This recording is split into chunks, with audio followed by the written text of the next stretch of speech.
I'm Steve Loomis with Walking That Mile. So, a frustrating case out of Fairfax County, Virginia.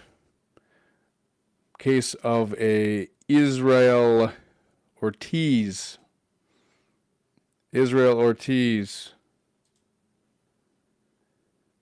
An illegal immigrant, came into the country in 2024 illegally and was released back into the country because of federal policies at that time, obviously because we were under the Biden administration, and that's what they did. They allowed everybody into the country. So he's here illegally. He's 18 years old, just about to turn 19, yet he's a junior at Fairfax High School in Fairfax County, Virginia. He has just been arrested March 7th and charged with 9 counts of assault and battery. This is a Class 1 misdemeanor punishable by up to 12 months in jail and a $2,500 fine. Obviously, if you know anything about the justice system, he would, even if he was found guilty of all 9 counts, he would never spend 9 years in jail or in prison in this case, and have to fork up, $22,000, something like that. You'd never have to do that. But that's what it is per count. Allegedly, Ortiz, while at the high school, while during passing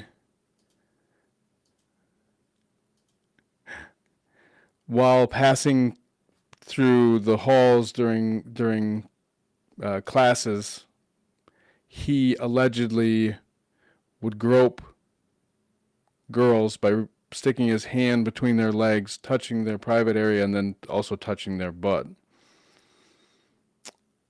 Up to 12 girls have come forward so far. They have 12 victims named, and they charged 9 counts. So however that worked out, I'm not sure. They describe it as happening all year long. So this behavior has just been happening all year long. Parents, of course, are very frustrated hearing that. The principal, Georgina I, allegedly also knew about this at least 2 weeks prior to making any sort of public notification about it. They report that it's been happening all year. At his bail hearing, March 13th, Fairfax County Commonwealth Attorney's Office prosecutor Jenna Sands noted the groping happened throughout the school year, the 2025-2026 school year. Judge, let me see if I can pronounce this, Dipti Pedicity Smith, denied bail after reviewing surveillance footage, citing a public safety concerns, despite the prosecutor allegedly agreeing to release him. ICE issued a detainer, but of course, Fairfax County, Virginia, sanctuary policies, Sheriff Stacy Kincaid will not honor that detainer, so ICE won't get him yet. But he is being held, and he is not being released. The judge did cite that as a public safety concern. So the other thing is that, of course, this is Fairfax County. If you remember, the district attorney is Steve Descano. Steve Descano's office is in hot water right now because a woman by the name of Stephanie Minter, 41 years old, last month was randomly attacked by another illegal alien. Seeing a pattern here at a bus stop in Richmond Highway near Arlington Drive last month by a guy by the name of Abdul Jalol, 32. Jalol has been in the country illegally since 2012. He has been charged many times, arrested many times, 30 times, career criminal, many charges of rape and assault, drug possession, identity theft. In 2020, ICE lodged a detainer. He was ordered to be removed out of the country.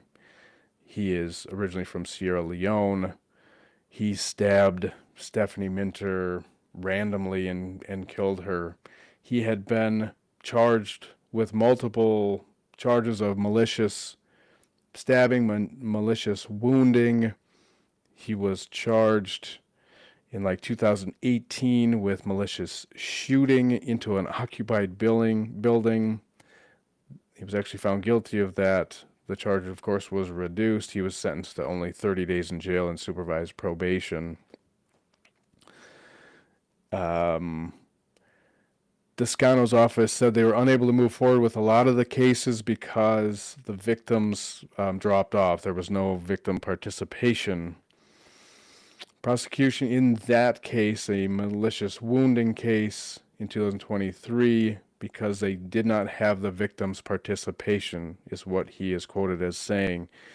Now, if you don't follow a man by the name of Nick Minock, you need to, on X, NICKMINOCK, he reports on all this stuff in Virginia, Washington, D.C., and he has found out that Descano's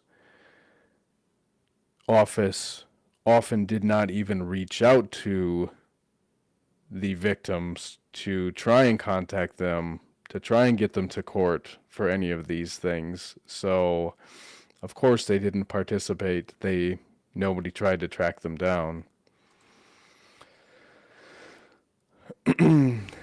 So,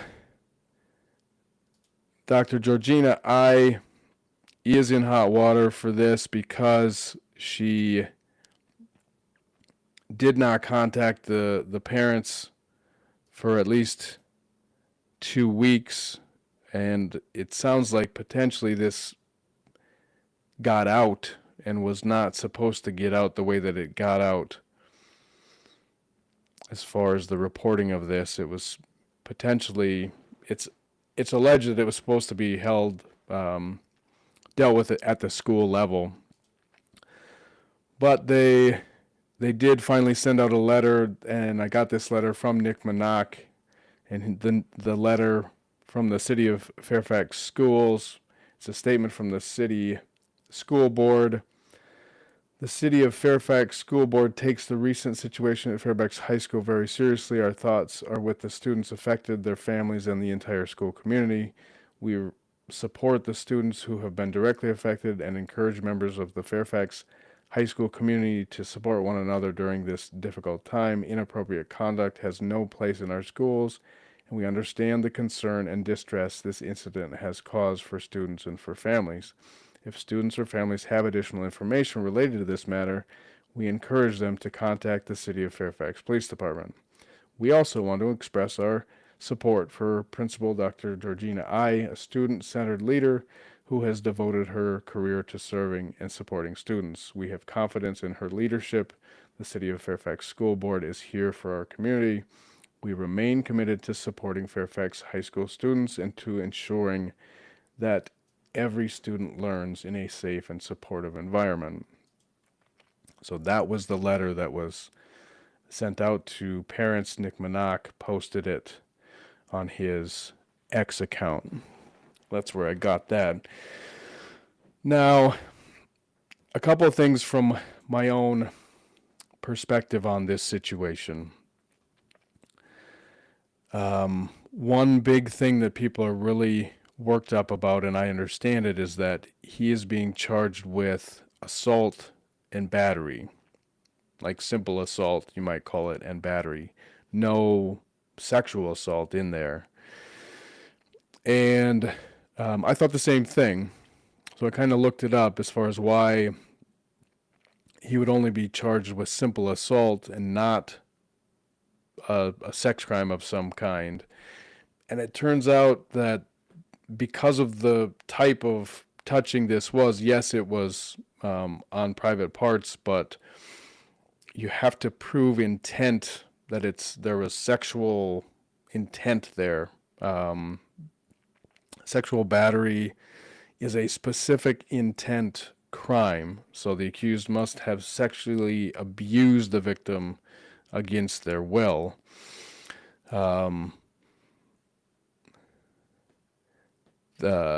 So an accused is guilty if sexually abuses by force, threat, intimidation, ruse, or within a 2-year period more than one complaining witness, or one complaining witness on more than one occasion, intentionally and without consent. Sexual abuse requires an act committed with the intent to sexually molest, arouse, or gratify any person. So the argument is that because this is a specific intent crime, it's easier to charge and get a conviction with assault and battery. And the penalties and consequences are virtually the same. So, again, things that I have thought of too, like, well, he might get more criminal history points if he's charged with a sex crime, or he might have to register as a sex offender, and that's not true. Because of this type of level of sexual offense, if he was convicted, he still wouldn't have to register because it's a low-level sexual battery. The criteria for sexual battery and for registering as a sex offender is much higher. So that makes sense. Prosecutors could charge both, but then you're getting a lot of charges there, and you could charge sexual battery and assault and battery and try and get a conviction with the higher one, the sexual one, because you want that charge to stick. But at the end of the day, the consequences for the suspect would be virtually the same. So the other thing, being a member of law enforcement, that I've dealt with is that the nuances of a case like this is sometimes victims don't want to be victims, and they're teenagers, and so they've got parents and they've got teachers and they've got their other students who maybe hear about things that have happened to them, and they then report. And of course, we've got mandated reporters, and they then report, and now all of a sudden the victim has been thrown into a victim role that maybe they didn't want to be thrown into. And so I can see a situation like this happening at a school where maybe it was annoying, maybe it was almost funny. I don't know. I'm not saying that it was funny, but it might have been a goofy situation, and it might have been more consensual than they would, they now want to admit, because they initially maybe allowed it to happen, didn't think it was that big a deal, didn't want to be victims, and then all of a sudden, again, somebody reported on them for whatever reason, and now as a juvenile, you're kind of stuck. I've dealt with cases like this before where, a parent comes forward and says, my son or daughter was a victim, and then you talk to them and they're like, I don't want to report this. I don't want to. Or a teacher or a friend reports, and they say, I don't want to be a victim. I'm okay. I want to go on with my life, and I don't want to deal with this whole thing. And so that could be something that played into this. I don't know if we'll ever hear if that will ever come out or not. And maybe it won't. Maybe we'll hear specifically, no, this was not wanted, and he forced himself on us every time, and we reported it multiple times, and nobody did anything about it. That could be the case too. I just know I've dealt with many situations where you get into, a juvenile, and they're pulled both ways. You know, they're told what to do so much of the time that they might think they have to report this, that this is now they have to report it when they maybe didn't want to report it before. Another thing that I was thinking, you know, when I was thinking about this case was that, you know, I would be pretty mad if I was in high school. If I knew these girls who were being victimized, and, you know, as a boy, especially trying to be macho or whatever, or just trying to be protective of your friends, and some dirtball was around them and constantly grabbing them. I'm surprised that nobody, you know, nobody threw hands with this guy, or maybe they did and nobody's talking about it. But you would think that if you have 12 victims, why don't you have some boys who have stepped up and said something? And it doesn't have to be boys, but that's what I would think, is that a boy would step up. A friend of one of these girls would step up and do something, and maybe do something physically, right? I mean, I could see back in high school, if one of my female friends was getting groped, that I would probably take a swing at him. So that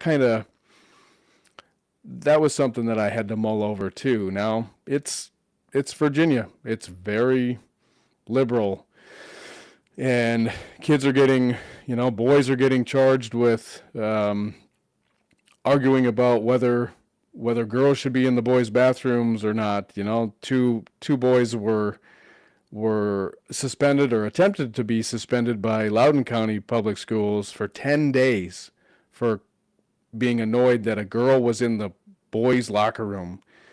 And they, thank God, won that lawsuit, and they hopefully cashed out big time. I haven't seen a number. I don't know if they'll release the number, but the school finally settled with them out of court. So, but, you know, maybe these guys are pretty emasculated, and there's nothing they can think that they can do.